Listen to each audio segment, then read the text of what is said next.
은혜 받을 하나님의 말씀은 베드로전서 1장 1절에서부터 13절까지 말씀입니다.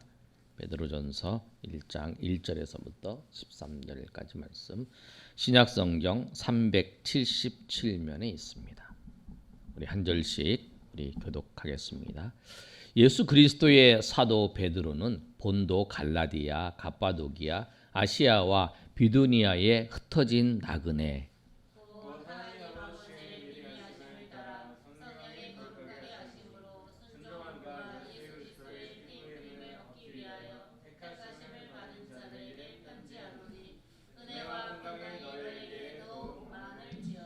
우리 주 예수 그리스도의 아버지 하나님을 찬송하리로다.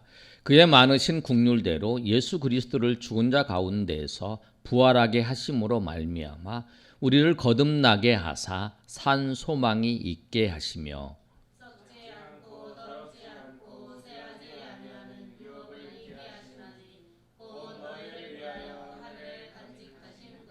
너희는 말세에 나타내기로 예비하신 구원을 얻기 위하여 믿음으로 말미암아 하나님의 능력으로 보호하심을 받았느니라.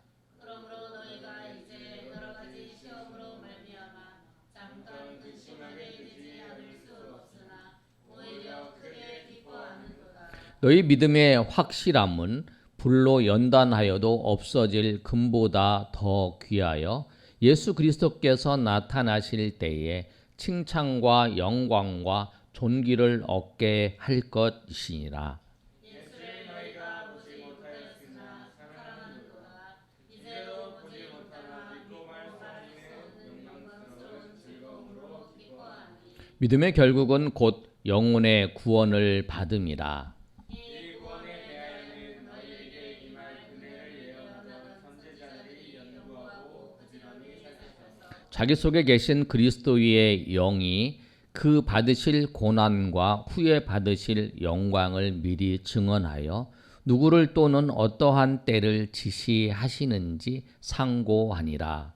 이 섭리가 자기를 위한 것이 아니요 너희를 위한 것이니 계시로 알게 되었으니 이것은 하나님으로부터 오신 성령을 힘입어 복음을 전하는 자들로 이제 너희에게 알린 것이요 천사들도 살펴보기를 원하는 것이니라.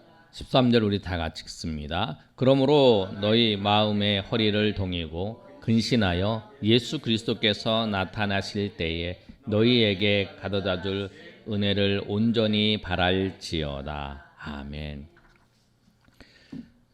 이번 주에 우리 고린도 우리 베드로 전서, 그 다음에 다음 주에 이제 곧 베드로 후서를 살펴보는데요.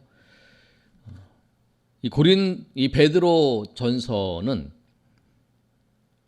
사도 베드로가 쓴 편지입니다. 일반 서신이라고 하는데 야고보서는 지난주에 살펴본 야고보 장로가 썼어요. 예수님의 동생이죠. 이 베드로 전서, 베드로 후서는 베드로가 첫 번째 편지, 두 번째 편지는 후서라 그러고 요한이 쓴 편지가 세 개가 있어요. 요한 1서, 2서, 3서인데 첫 번째, 두 번째, 세 번째. 그러니까 전후, 그다음에 후후 이렇게 하는 게 아니라 1서, 2서, 3서. 세 번째 편지를 쓰면 1서, 2서, 3서. 첫 번째는 전서, 후서 이래요. 오늘 전서를 살펴보는데 이 베드로 전서가 기록된 그 시기는 로마에 큰 박해가 일어났어요. 그게 언제냐면 AD 64년도에 로마에 큰 화재가 났습니다. 근데 그 화재가 났는데 그 화재를 누가 일으켰냐고 했냐면 이 네로 황제가 기독교인들이 이 화재를 일으켰다고 했어요. 그래서 기독교인들을 이제 핍박하기 시작을 한 거예요. 누군가를 자기 그런 얘기를 하죠. 그 화재가 네로 황제가 자기가 불을 질렀을 것이다 막 이런 얘기도 있잖아요. 아무튼 그런데 그 화재의 주범을 누구로 삼았냐면 이 네로가 기독교인들을 잡았어요. 그리고 박해가 일어났어요. 그래서 로마 박해가 계속적으로 진행되는 상황이에요. 베드로 후서는 그 박해 일어난 후에 쓴 편지고 오늘 이 편지는 로마 박해가 일어나기 전에 베드로가 쓴 편지예요. 근데 이 편지를 내용을 보면 성경 중에서 가장 많이 고난이라고 하는 단어가 기록되어 있습니다. 시편에 고난이라는 단어가 많이 기록되어 있지만 시편은 119편이에요. 근데 이 베드로 전서는 우리가 5장의 성경이에요. 근데 거기에 고난이라는 단어가 많이 분포되어 있다라는 거예요. 그 비율로 봤을 때. 그래서 고난에 대해서 말씀하고 있는데 1절의 말씀을 보면 이렇게 말씀하고 있죠.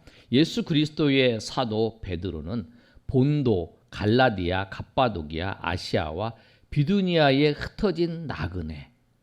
그러니까 비두니아에게 흩어진 나그네에게 편지했어요. 지금도 이 본도와 갈라디아, 갑바도기아, 아시아, 비두니아에게 흩어진 사람들이 많이 있었어요. 바울이 복음을 전도할 때 그 당시가 40년에서 60년 그 사이 때 그때도 그 로마에는 기독교인들이 있지 못하게 하는 황제의 명령을 내리기도 했어요. 그래서 그 지역으로 쫓겨나는 사람들이 많다라는 거예요. 그런데 본격적으로 핍박은 네로에서 그 로마를 분질한 사람이 기독교인이라고 핍박을 한 거죠. 근데 이 사람들에게 편지를 쓴 거예요. 지금도 이제 고난을 받고 있는 거죠. 지금도 고난을 받고 앞으로도 큰 고난을 당할 것을 생각하면서 힘들고 어려운 성도들에게 편지를 쓰고 있네요. 그럼 지도 한번 보여주실까요? 지도를 보여주시면 지금 이제 그 아시아, 그 다음에 비두니아, 본도, 갈라디아, 갑바도기아 이 지역이에요. 한 장 더 보여주세요. 다음 길을 보면은 저 예루살렘이 있죠. 예루살렘에서 쭉 올라가면 수리아, 안디오기, 그 다음에 갑바도기아가 있고 갈라디아, 비두니아, 아시아, 본도. 그 다음에 그 두로아를 넘어서 있는 그 데살로니가, 빌립보 그 지역에 가면 유럽이에요. 아시아, 서아시아죠. 서아시아 그 지역에 거기에 흩어져 있는 그 넓은 지역에 흩어져 있는 그 사람들에게 편지를 쓴 거예요. 앞으로 당할 고난에 대해서 우리가 어떻게 대치해야 되는가. 이 말씀을 통해서 우리가 현재의 고난이 있는 사람도 있을 거예요. 그리고 또 앞으로의 우리 고난이 있을 수 있어요. 우리 인생은 항상 어려움이 있으니까, 그 고난이 있으니까. 그럴 때 현재의 고난이 있는 사람이든지 앞으로의 어떤 우리가 고난을 우리가 당할다 할지라도 그 고난을 당하게 됐을 때에 우리가 어떻게 대처하고 어떻게 해야 되는지 오늘 말씀을 통해서 오늘 살펴보는 저 여러분 되시기를 소망합니다. 고난 중에 있을 때에 또 앞으로 고난이 닥쳐올 때에 성도는 어떻게 하는가? 오늘 첫 번째 한번 읽어볼까요? 시작. 고난 중에 성도는 믿음으로 산 소망을 붙잡아야 합니다. 믿음으로 산 소망을 붙잡아야 합니다. 오늘 말씀을 보면 3절 4절에 이렇게 말씀하고 있어요. 우리 주 예수 그리스도의 아버지 하나님을 찬송하리로다. 그의 많으신 긍휼대로 예수 그리스도를 죽은 자 가운데에서 부활하게 하심으로 말미암아 우리를 거듭나게 했다. 예수님께서 부활하셔서 우리를 거듭나게 하셨다. 우리 거듭나게 하셔서 그래서 우리가 가지고 갖게 된 것이 무엇이냐면 산 소망을 가졌다라고 말씀하는 거예요. 우리가 예수님을 믿었어요. 우리 여러분 우리가 예수님 믿었잖아요. 예수님 믿었다는 건 거듭나가예요. 우리가 다시 하나님의 자녀로 태어난 거니까. 그리고 우리 거듭났다라고 하는 거예요. 그거를. 내가 예수님을 믿으면 거듭난 거예요. 그런데 그 거듭나서 우리가 있는 것이 뭐냐면 산소망이에요. 산소망. 그 산소망이 뭐냐면 4절에 있는 말씀처럼 썩지 않고 더럽지 않고 쇠하지 아니하는 유업을 받는다. 그런데 이 산소망은 없어지는 것이 아니라는 거예요. 그리고 이 산소망은 영원한 소망이에요. 죽어서 완전히 없어지는 게 아니라 고난당했다고 없어지는 것이 아니라 영원한 소망. 그 소망은 무엇이냐면 예수님이 재림하실 때에 천국에서 하나님과 영원히 거하는 그런 소망이라는 거예요. 그게 산소망. 우리 이 땅에 있는 모든 것은 다 없어져요. 이 땅에 있는 모든 것은 다 없어지는 거예요. 내가 갖고 있던 이것도, 내가 가지고 있는 물질, 내가 가지고 있는 모든 건강, 모든 거 이것도 다 죽는 순간에 다 없어져요. 다 없어지는 거예요. 그러나 남아있는 건 뭐냐면 다 없어지는데 산소망이신 우리 주님과 함께하는 영원한 그 새하늘과 새 땅의 그 천국에서의 삶은 영원하다는 거예요. 그것을 있다는 거예요, 우리에게. 그리고 또 하나가 뭐 있냐면 우리가 거듭나면서 우리에게 있는 것이 산소망뿐만 아니라 유업이 있다는 거예요. 4절의 말씀을 보면 그 유업을 잊게 하셨다라고 말씀해요. 근데 그 유업이 뭐냐면 썩지 않고 더러워지지 않고 쇠하지 않는 그 유업이라는 거예요. 이 땅의 유업은 없어지잖아요. 이 땅의 재산, 이 땅에 있는 모든 것들 다 없어져요. 죽는 순간 없어지잖아요. 그러나 하나님 썩지 않는 그것은 영원한 하나님의 나라의 유업은 그것은 변하지 않는다는 거예요. 우리가 이 산소망과 썩지 아니하는 유업을 어떻게 받았냐면 우리가 예수 그리스도를 믿음으로 말미암아 하나님께서 우리에게 주셨다라는 거예요. 그래서 그 하나님을 찬송하는 거예요. 지금 흩어져 있는 나그네예요. 핍박을 받아서 흩어져 있어요. 그리고 앞으로 더 큰 환란이 오겠죠. 그 대비하면서 이제 베드로가 편지를 썼는데 흩어져 있는 그 사람들이 찬송할 수 있는 이유 3절에 그러잖아요. 흩어져 있는 너희에게 나그네 된 너희에게 편지하는데 우리 주 예수 그리스도를 찬송한다는 거예요. 베드로도 지금 그런 상황이 있잖아요. 그런데 찬송하는 거예요. 우리가 찬송해야 될 그 이유는 뭐냐면 하나님이 나를 구원하셨다는 거예요. 그리고 나는 천국의 소망을 갖고 또 영원한 유업을 갖게 됐다는 거예요. 그래서 내가 지금 어려움이 있어도 내가 하나님을 찬송할 수 있다는 거예요. 내가 그 산소망, 그 썩지 않는 유업, 그것이 있기 때문에 내가 하나님을 찬송하며 나아갈 수 있다는 그 사실을 오늘 베드로 사도는 정확하게 성도들에게 말씀하고 있어요. 그렇다면 하나님께서 고난 중에 있는 산소망을 주시고 썩지 않은 유업을 주셨어요. 그런데 그 고난 중에 있는 성도들을 하나님께서 어떻게 하실까? 믿음을 시험하느라고 그냥 놔두실까?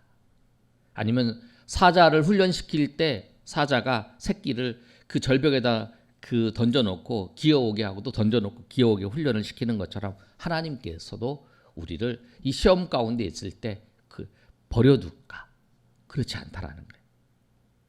하나님은 성도들을 하나님 백성의 하나님의 자녀들을 말세까지 보호해 주십니다. 5절의 말씀을 보면 이렇게 말씀하고 있죠. 우리 5절 말씀 우리 다 같이 한번 읽어보겠습니다. 자, 시작. 너희는 말세에 나타내기로 예비하신 구원을 얻기 위하여 믿음으로 말미암아 하나님의 능력으로 보호하심을 받았느니. 말세에 예비하신 구원, 그 천국에서 우리가 천국 마지막에 들어가는 거죠. 그 구원을 얻기 위하여 하나님께서 믿음으로 말미암아 우리를 보호해 주셨다는 거예요. 보호하신다는 거예요. 그런데 여기 아주 중요한 단어가 있어요. 믿음을 통해서 믿음으로 말미암아 하나님의 능력으로 우리를 보호해 주시는 거예요. 고난 중에 있을 때 정말 우리가 정말 하나님의 보호하심을 경험하는 그 비결이 뭐냐면 우리가 믿음 가운데 있는 거예요. 고난 중에 있는 내가 믿음 가운데 없으면 하나님의 보호하심의 능력을 경험할 수 없는 거예요. 제가 가끔 예를 들잖아요. 겨울이 되면 그 비닐하우스에다가 그 작물을 심잖아요. 작물을 심어서 따뜻하게 잘 키워요. 근데 비닐하우스에 구멍이 팍 뚫렸어요. 그럼 거기에 찬바람이 슉 들어와서 그 찬바람이 세워진 그곳에 식물들은 얼어 죽잖아요. 하나님 보호하심의 능력이 덮는데 그것이 우리의 믿음이 죄악으로 그것이 다 흩어질 수가 있더라. 그러니까 우리가 고난 가운데 있을 때 오히려 믿음으로 있어야 돼요. 그래야 하나님께서 우리 보호하심의 능력을 경험할 수 있는 거예요. 하나님이 우리를 보호해 주세요. 고난 가운데. 그 믿음 가운데 있어야죠. 그래서 그것을 아는 하나님의 백성들은 무엇라고 고백하냐면 6절에 이렇게 고백을 해요. 6절 한번 읽어볼까요? 자, 시작.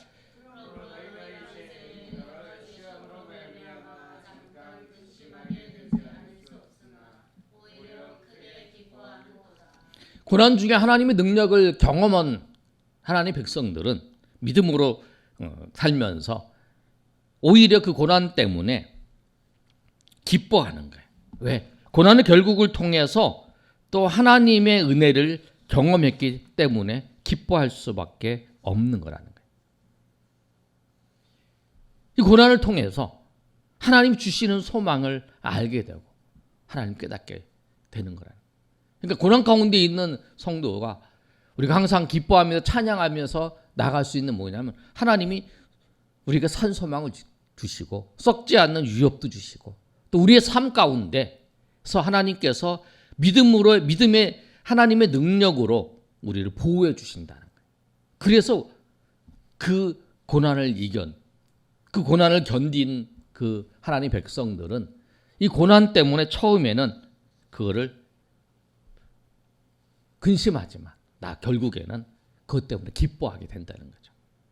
그래서 우리가 고난 가운데 있을 때에 하나님의 소망, 하나님 주신 소망을 바라보고 유업을 바라보면서 또 그 다음에 우리가 하나님이 지켜주시는 것, 하나님의 능력으로 우리를 보호해 주신다는 것을 꼭 기억하시면서 주님 앞에 나아가시는 저 여러분이 되시기를 소망합니다.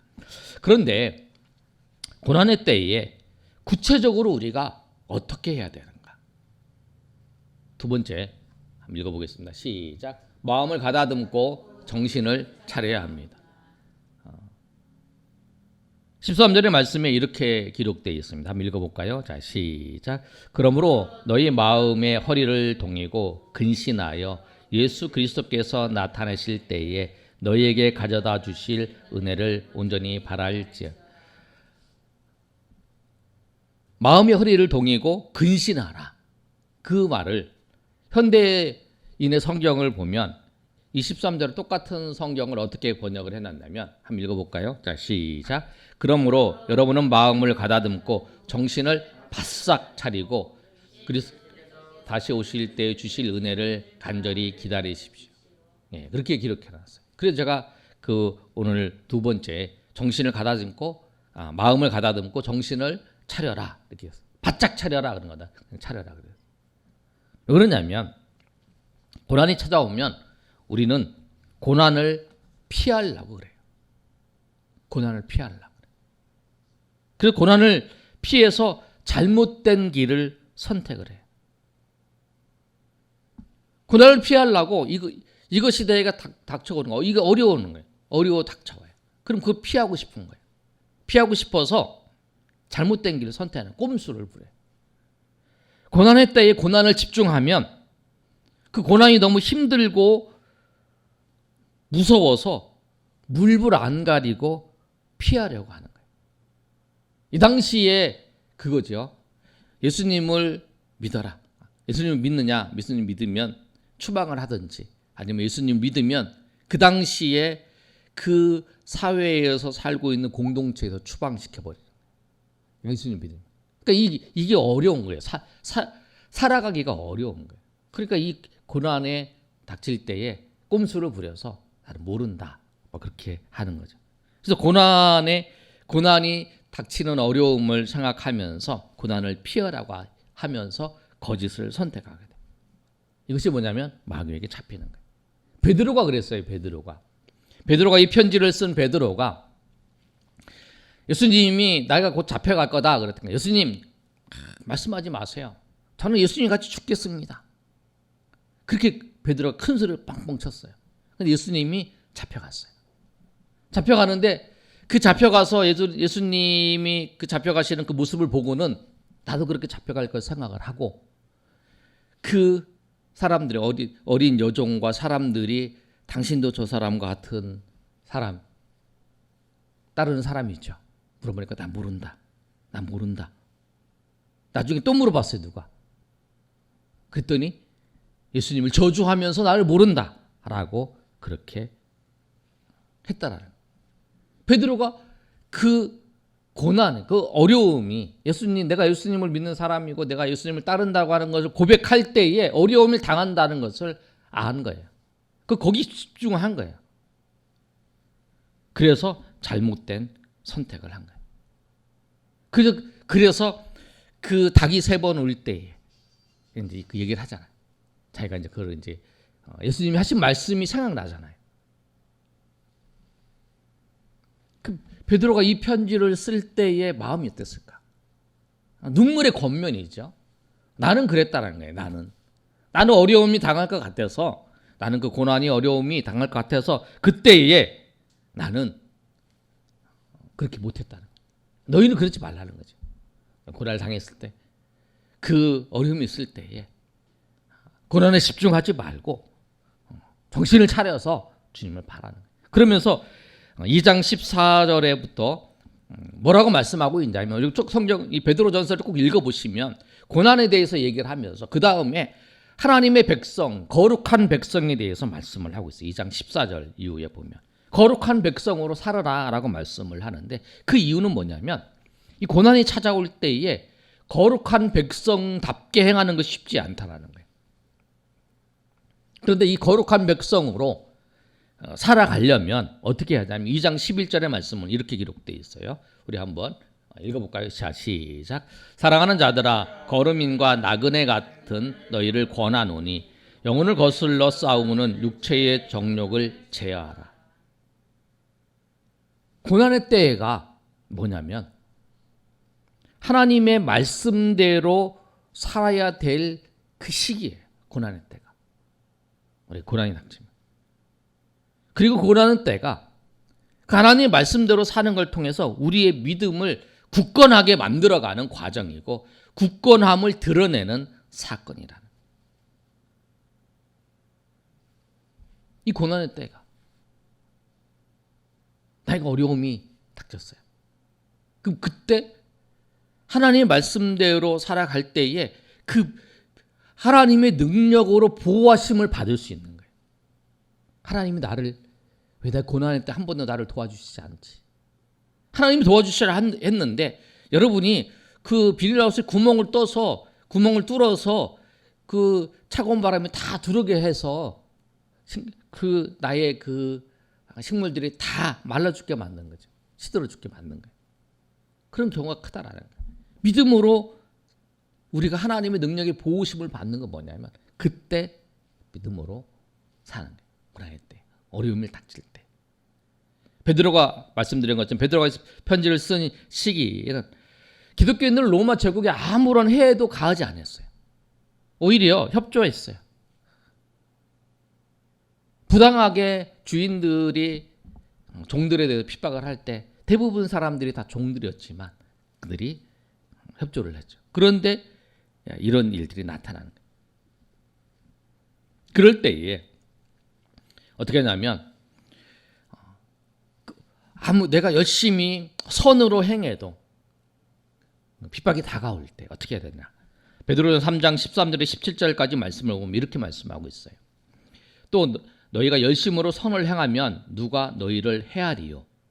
우리가 선을 행하면 해하는 사람이 없다는 거죠. 그러나 선을 행하는데도 그 해하는 사람이 있을 거예요. 14절에 그러나 의를 위하여 고난을 받으면 복 있는 자니 그들이 두려워하는 것을 두려워하지 말며 근심하지 말고 15절 합니다. 다 같이 읽습니다. 시작. 너희의 마음에 그리스도를 주로 삼아 거룩하게 하고 너희 속에 있는 소망에 관한 이유를 묻는 자 대답할 것을 항상 준비하되 온유한 겸으로 하고 또 16절 읽습니다. 시작. 선한 양심을 가지라. 이는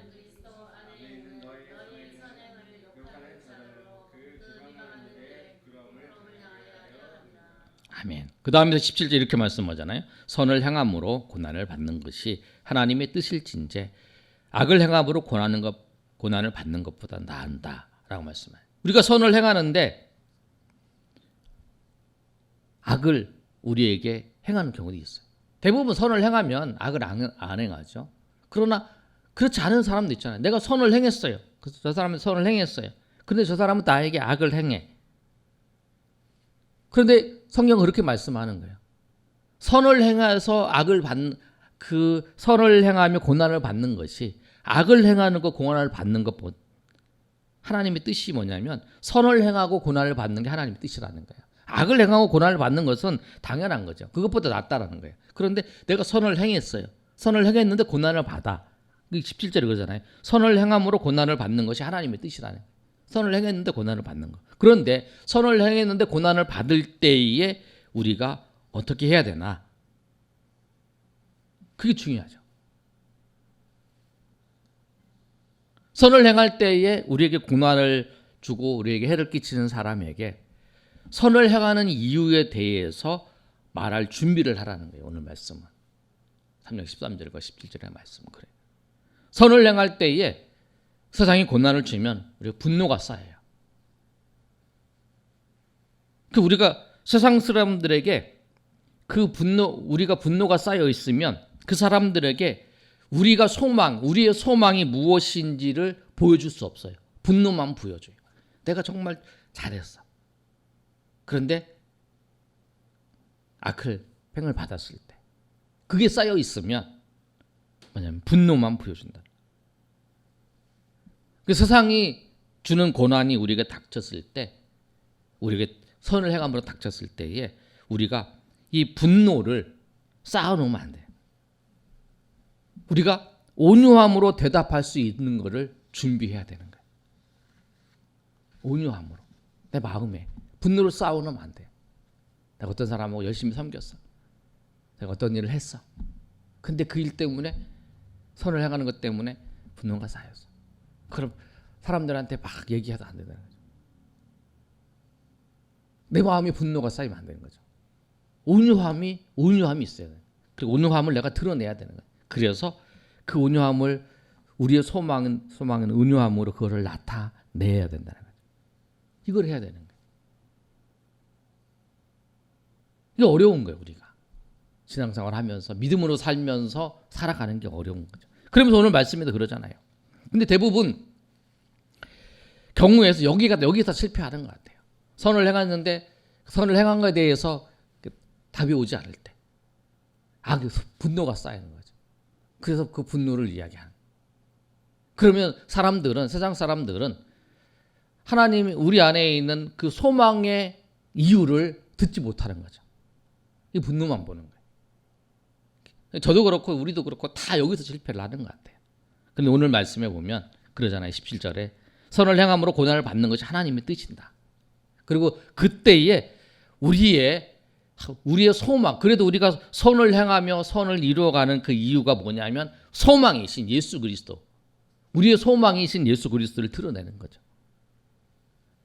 그리고 고난을 받는 것이 하나님의 뜻이다라고 말씀을 하는 거예요. 그 말씀을 정리합니다. 베드로 사도는 고난 받을 때에 두 가지를 말씀하고 있어요. 우리가 악을 행함으로 고난을 받는 게 아니라 선을 행함으로 고난을 받는 것이 낫다. 분명히 그게 하나님의 뜻이다. 근데 고난을 받을 때 두 가지를 생각하라는 거예요. 산 소망을 주신 하나님을, 저 천국을 생각하면서, 그리고 하나님께서 지금 우리가 고난당하고 있을 때 우리를 버려두지 않고 하나님의 능력으로 우리를 믿음 안에서 하나님의 능력으로 우리를 보호해 주신다는 기억하라. 그리고 고난을 당할 때에 우리가 대처해야 될 그 모습은 정신을 차려야 돼요. 지금 하나님의 말씀으로 우리가 그것을 실천해야 돼요. 하나님의 말씀을 드러내야 될 때라는, 하나님의 사랑을 드러내고 하나님의 은혜를 드러내야 될 때, 사람이 악으로 나를 대한다 할지라도 우리가 소망의 이유를 온유함으로 드러내야 돼요. 소망의 이유를 온유함으로 드러내지 않으면 사람들은 우리의 분노만 풀고 사람들은 우리의 모습만 보여진다는, 예수 그리스도의 온유한 그 은혜, 그리고 그것을 통해서 세상 사람들이 오늘 16절에 있는 말씀이 이러잖아요. 선한 양심을 가지라. 이는 그리스도 안에 너희의 선왕을 욕하는 자들로 그 비방하는 일에 부끄러움을 당하게 하려 합니다.